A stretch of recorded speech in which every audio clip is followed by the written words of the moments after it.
کیا جب تم حشر کے دن پیش ہوگے نا، کہا جائے گا ہا اقرؤ کتابیہ، یہ پکڑو اپنا رجسٹر اور رب کے سامنے کھڑے ہو کر پڑھو کہ دنیا میں کیا گل کھلائے تھے۔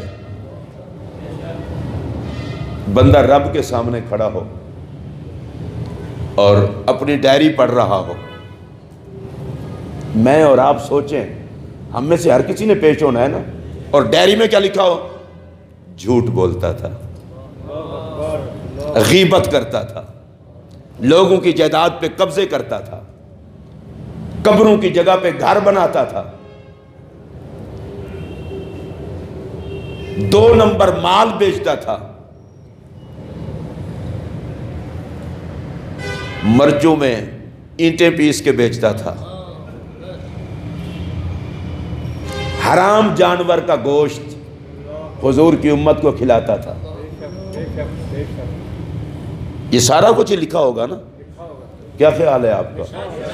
کیونکہ فرشتے کوئی چیز چھوڑتے نہیں ہیں۔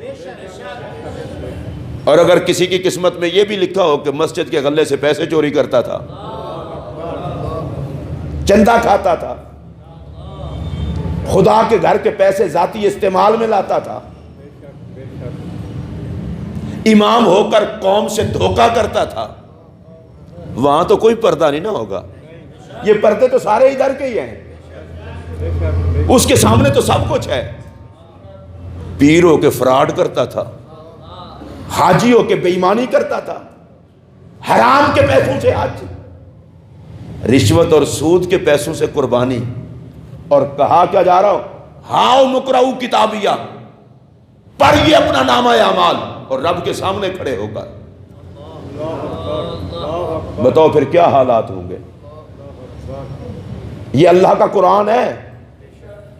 دیکھیے میں آپ کو ایک بات بتاؤں، بیٹا ہو نا نالائق، بچہ ہو نالائق، تو باپ پتہ کیا کہتا ہے؟ اوے تو سیدھا ہو جا، تیری ہڈیاں توڑ دوں گا۔ حالانکہ باپ ہڈیاں نہیں توڑتا۔ آئندہ تو نے ایسا کام کیا تو میں تیری آنکھیں نکال لوں گا۔ حالانکہ باپ کہاں آنکھیں نکالتا ہے؟ تیرا سر پھاڑ دوں گا۔ مطلب کیا ہے؟ کہ بیٹا ہے، کوئی حیا کر لے، کوئی سدھر جائے، اپنے آپ کو سنوار لے۔ اب دیکھیے رب کا انداز اپنے بندوں سے، فرمایا میں شاہ رگ سے قریب ہوں، میرا نبی تمہاری جان سے قریب ہے، اور یہ تمہارے کندھوں پر لکھنے والے بیٹھے ہیں، تمہاری کسی چیز کو چھوڑتے نہیں ہیں، اور میری بارگاہ میں پیش ہو گئے تو تمہارے ہاتھوں میں نامہ اعمال پکڑا کہا جائے گا پڑھو کیا کرتے رہے ہو۔ مطلب کیا ہے؟ وہ کچھ یہی حیا کر لو کہ رب دیکھ رہا ہے، کچھ یہی حیا کر لو کہ رسول دیکھ رہا ہے، کچھ یہی حیا کر لو کہ ہماری ساری ڈائری بڑی دیانت کے ساتھ لکھی جا رہی ہے، اور کچھ یہی حیا کر لو کہ رب کی بارگاہ میں پیش ہونا ہے، اللہ کے سامنے کھڑے ہو کر پڑھنا ہے، اقراری مجرم بننا ہے۔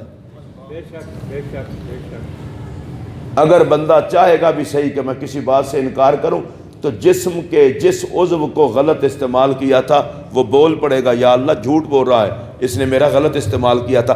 اس جسم کو راحت پہنچانے کے لیے خدا کا خوف نہیں کرتے۔ میں دوبارہ دہرا رہا ہوں، جس کو یہ پتا ہو کہ ہر وقت رب میرے ساتھ ہے، اسے تو بڑی احتیاط سے زندگی گزارنی چاہیے۔